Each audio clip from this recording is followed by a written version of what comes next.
ਸਿਆਣੇ ਬੰਦੇ ਕਹਿੰਦੇ ਨੇ कि पढ़ाई करन नाल बंदे दी लॉजिक क्लीयर हो जाती है। की क्लीयर होंदी है? लॉजिक क्लीयर होंदी है। बंदा जो पढ़ रहा होवे ते की क्लीयर होंदी है? लॉजिक क्लीयर होंदी है। ते तुहाडी भी माशाअल्लाह लॉजिक बहुत क्लीयर हो गई होनी है।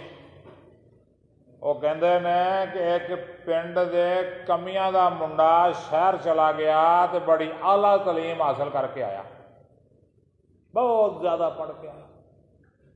पिंड च आया तो चौधरी साहब ने उन्होंने पूछया, हाँ बई पुत्र किनिया जमातां पढ़ आया? उन्हें कहा चौधरी साहब पूरियां 16 जमातां पढ़ आया। किनिया पढ़ आया? पूरियां 16 जमातां पढ़ आया। उन्हें कहा मुड़ 16 जमातां पढ़न का कोई फायदा भी होया? उन्हें कहा चौधरी साहब पढ़न नाल लॉजिक क्लीयर होंदी है। की क्लीयर होंदी है? लॉजिक क्लीयर होंदी है। उन्हें कहा अच्छा ये लॉजिक होंदी की है? उन्हें कहा चौधरी साहब इदा गल समझ नहीं आएगी, मैं एक मिसाल देनी है, एग्जाम्पल दे के समझावांगा, मिसाल दे के समझावांगा। उन्हें कहा चौधरी साहब तुहाडे घरे कुत्ता है? हाँ कुत्ता है।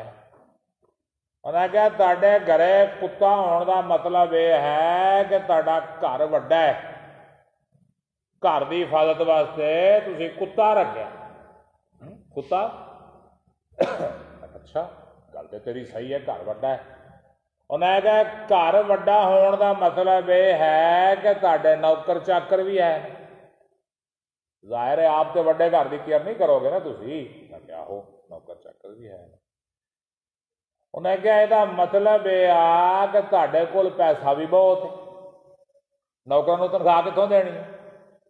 पैसा नहीं तो नौकरां नूं तनख्वाह कित्थों देनी है?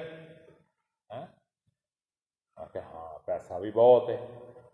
उन्हें कहा जे पैसा बहुत है तो फिर तुहाडी जमीन भी चंगी भली होनी है। जाहिर है पिंड दा चौधरी है, जमीन तो ही पैसा कमाना है ना। कि हाँ जमीन भी चंगी भली है।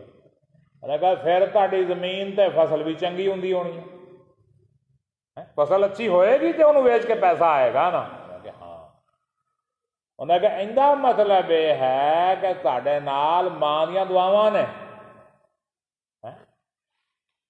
मां दी दुआ नाल ही इन्ना कुछ लभदा है ना। तुहाडे नाल मां दियां दुआवां ने। हाँ गल तो सही है तेरी। उन्हें कहा इनका मतलब यह है कि तुहाडी मां बड़ी नेक ते चंगी औरत है। क्यों कि चंगी औरत की दुआ चंगी तरह सुनी गई। उन्हें कहा बस पुत्र मैनू समझ आ गई लॉजिक की कि आ शह होंदी है लॉजिक। ते रात नूं एक मजारे जिहड़ा हैगा चौधरी साहब दियां लत्तां घुट रहा है। ते उन्हें कहा मुकामिया तू को 4 जमातां पढ़ियां ने? उन्हें कहा ना चौधरी साहब मैं कित्थे पढ़िया। उन्हें कहा जे तू पढ़ लैंदा तो तेरी लॉजिक क्लीयर हो जानी सी। उन्हें कहा चौधरी साहब लॉजिक की होंदी है?